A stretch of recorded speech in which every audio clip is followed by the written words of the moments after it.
आंदोलन संपूर्ण मराठवाड्यातले 8 जिल्हे 72 तालुक्यात आणि जवळपास 6000 गावापैकी साहेब आम्हाला त्याचा अभिमान आहे की आम्ही जवळपास 4100 गावात पोहोचलो। या निमित्तानं 4100 गावात याचं रेकॉर्ड आहे आमच्याकडे। आम्ही आंदोलन मराठवाड्यात सुरू केलं असताना सिंपल आंदोलन केली, छोटी छोटीशी आंदोलन केली, परंतु ही शेतकऱ्याला भावली आणि शेवटच्या टप्प्यात या आंदोलनात शेकडो नव्हे हजारो शेतकरी सहभागी झाले।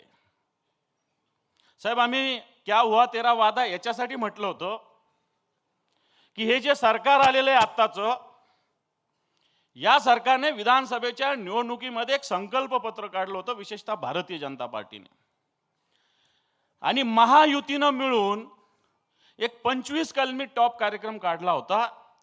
या 25 कलमातले फक्त 10 शेतकऱ्यांचे कलम घेऊन आम्ही हे आंदोलन उभा केलं आणि सरकारला विचारलं की हे जे 10 कलम हे तुम्ही कधी पूर्ण करणार, तुम्ही केलेले वायदे कधी पूर्ण करणार।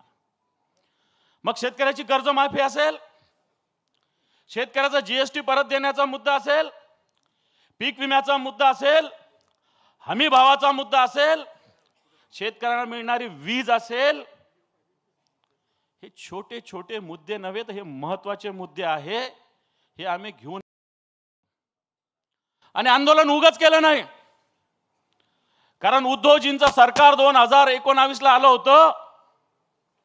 त्यावेळेच्या प्रचारात माननीय उद्धवजी ठाकरे साहेबांनी शेतकऱ्याला कर्जमुक्तीचं आश्वासन दिलं होतं। उद्धवजी ठाकरे साहेब आश्वासन देत नाही तर वचन देतात आणि सरकार आल्यानंतर पहिल्याच कॅबिनेटमध्ये 2 लाखाची कर्जमाफी फक्त एका थंबवर केली होती। फक्त एक अंगठा शेतकऱ्याला द्यावा लागला होता आणि 2 लाखाची कर्जमाफी माननीय उद्धवजींच्या सरकारने केली होती। आणि मग जनतेला शेतकऱ्यांना वाटलं असेल की यावेळेस सुद्धा कर्जमाफी होईल, परंतु आपण ऐकलं असेल की ज्या पद्धतीनं अजितदादा पवार म्हटले की 31 मार्चच्या आत कर्ज फेडा आणि म्हणे कर्जमाफीचं आश्वासन सरकार विसरलं। आम्ही या आंदोलनाच्या पहिल्या दिवशी तहसीलला निवेदन द्यायचं ठरलं होतं। 72 पैकी 68 तालुक्यात आम्ही निवेदन दिलं। दुसरे 2 दिवस आम्ही सत्ताधारी पक्षाचे आमदार असतील, खासदार असतील, मंत्री असेल यांच्या दारात जायचं ठरवलं होतं, व्यक्तिगतरित्या नाही। त्यांनी जिथं सांगाल तिथं कार्यालय असेल त्यांचं, तिथं घर असेल तिथे, तर मराठवाड्यातले सगळे शिवसेनेचे पदाधिकारी, तिथला आमदार असेल सत्ताधारी पक्षाचा, खासदार असेल, मंत्री असेल,